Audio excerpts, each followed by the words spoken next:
السؤال المطروح: علاش لي بومب ايمرجي اللي في الابار كيتحرقوا؟ لا بومب ما كتكملش عام او كتحرق. انا غادي نجاوبكم على هذا السؤال، وغادي نجاوبكم على بزاف ديال الاسئله اللي محيره الالاف ديال الفلاحه هنايا في المغرب. علاش لي بومب ايمرجي كيتحرقوا؟ لا بومب ما كتكملش عام او كتحرق. الاخوان بقاو معايا. انت تريسيان عندك ديبلوم او لا ما عندكش، باغي تعلم الكهرباء الصناعيه، تواصل معايا. الرقم ديال الواتساب الاخوان كاين في الصفحه ديالي. السلام عليكم الاخوان، معكم مغلي. كل يوم كنجاوب عدد كبير من الاخوان. بزاف ديال الناس كيتشكاو من لي بومب ايمرجي. بزاف ديال الناس منهم الناس اللي كيصيفطوا لي كيقولوا لي عندنا مشكله في لا بومب ايمرجي، لا بومب ما بغاتش ديماري. السؤال المطروح: علاش بعض المضخات كاع ما كيكملوا عام او كيتحرقوا؟ شنو السبب؟ الا قارنا لا بومب ايمرجي مع لا بومب سيرفاس اللي هي المضخه السطحيه، غادي نلقاو لا بومب سيرفاس كتعيش اكثر من المضخه الغاطسه. يعني المضخه السطحيه لا بومب سيرفاس كتجيب سنين وهي خدامه كاع ما كتحرق. علاش؟ الا مشينا للتالي ديال المضخه لا بومب سيرفاس، كاينه تماك فونتيلاتور. هذيك الفونتيلاتور هي اللي كتبرد المحرك ديال المضخه سيرفاس من الداخل. يعني الفونتيلاتور هي اللي كتبرد البوبيناج ديال المحرك. وكيفاش كتخدم الفونتيلاتور؟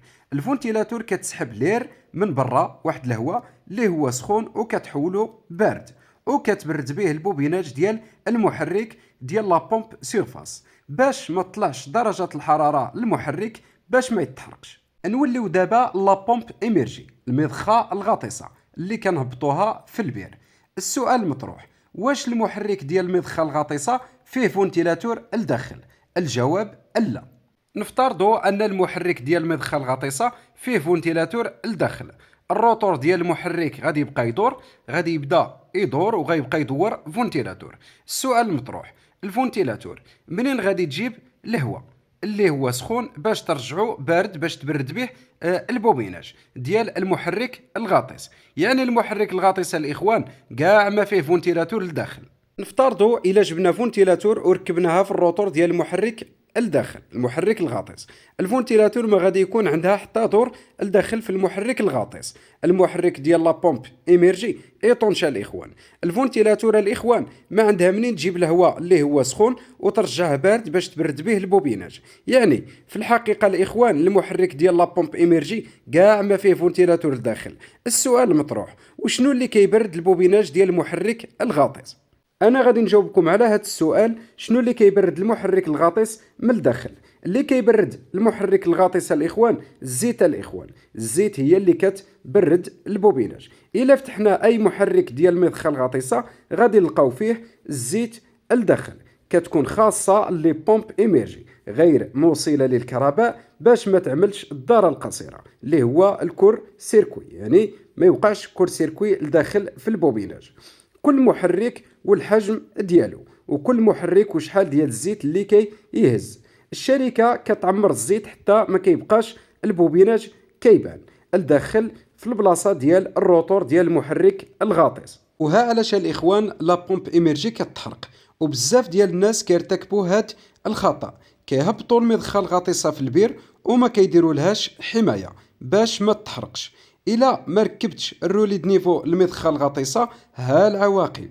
لا بومب الا هبط عليها الماء وبقات معلقه في السماء كما شرحت لكم. الماء هو اللي كيبرد انوكس كيبرد الزيت، والزيت كتبرد البوبيناج ديال المحرك باش ما يتحرقش. ولكن الا ما درناش حمايه للمضخه، الا ما ركبناش الرولي دنيفو، الا تقاد الماء من البير، المحرك غادي يبقى معلق في السماء وغادي تطلع درجه الحراره للبوبيناج في البلاصه، والهيكل المعدني انوكس غادي يسخن من برا وغادي يزيد الحراره المحرك، ولا بومب غادي تحرق. المحرك ديال لا بومب غادي يتحرق.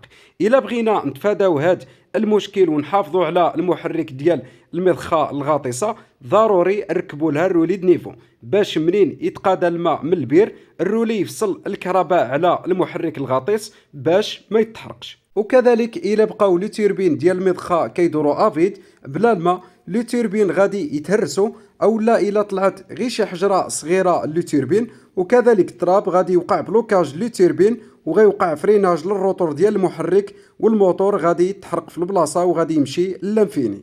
باش نزيدو نحميو المحرك ديال لابومب ايميرجيكتر من ارتفاع التيار الكهربائي الزائد اللي هو سيورشارج، ضروري نزيدو الرولي تيرميك ونريكلو الرولي تيرميك على لومبيراج اللي كيابسوربيه الموتور ديال لابومب باش نحميو المحرك 100% من ارتفاع التيار الكهربائي الزائد باش ما يتحرقش. انت تريسيان عندك دبلوم او لا ما عندكش، باغي تعلم الكهرباء الصناعيه، تواصل معايا. الرقم ديال الواتساب الاخوان كاين في الصفحه ديالي، الرقم ديال الواتساب كاين في الصفحه ديالي. اخوان وصلنا للنهايه، ما تنساوش تبارطاجيو هذا لا فيديو باش هذا لا فيديو يوصل ناس اخرين باش حتى هما يستافدوا. كثرونا في لي لايك ولي كومونتير. كان معكم مغلي الكتريكال وشكرا لكم.